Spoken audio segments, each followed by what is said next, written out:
As we move into the new month of December, we continue to watch a disruption of the old polar vortex. We've been talking about that again last several days here on Fox Weather. It's set to flip the eastern United States into a very cold and potentially snowy stretch. The onset, the arrival of that cold air and the extended outlook, it's been pushed back a little bit. So let's get into this. Joining us now with more insight is a research scientist at MIT, Dr. Judah Cohen. Judah, great to chat with you again. You're a seasonal forecaster, and I saw your post on X. This whole setup is kind of hurry up and wait for a little bit. What do you think about the overall outlook and what's to come into early December? Yeah, well, pleasure to be here. But these are always very complicated situations. The hype gets out ahead, I think, of the weather. Everybody gets all excited when we have these very large disruptions, which are called sudden stratospheric warmings. They can deliver an extended period of severe winter weather, cold and snow over large areas of not just the United States, but the whole northern hemisphere. So they can have a large societal impact. The problem with the forecasting is you don't know exactly when the response hits us, how the weather reacts to the sudden stratospheric warming. We don't know where the winter weather action is focused.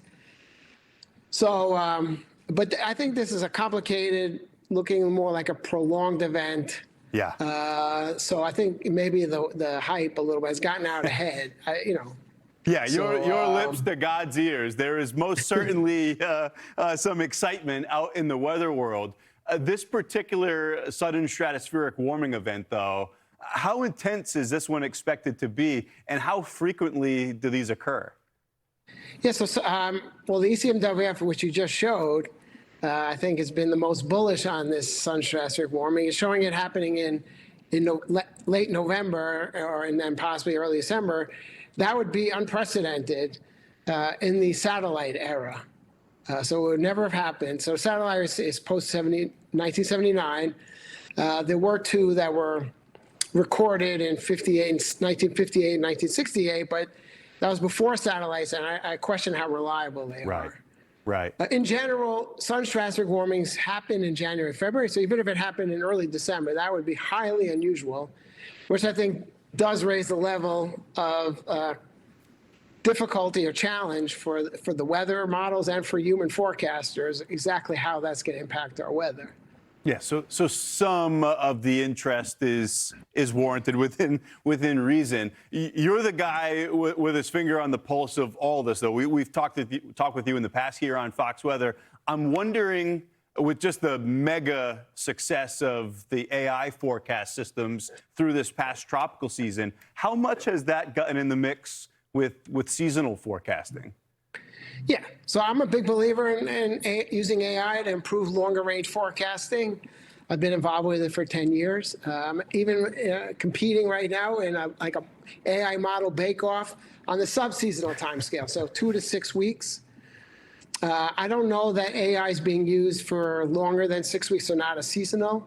And there are improvements there. Our model actually is so far ahead in the competition. We're beating even the ECMWF's own AI model and all other AI models that are in the competition. And most of the AI models are beating the old traditional dynamical model. So I think this is certainly part of the way of the future. I don't know if it's the whole future, but it's certainly the early returns are strongly suggest that this will improve longer range forecasting, just as it has improved the shorter range forecasting. Yeah.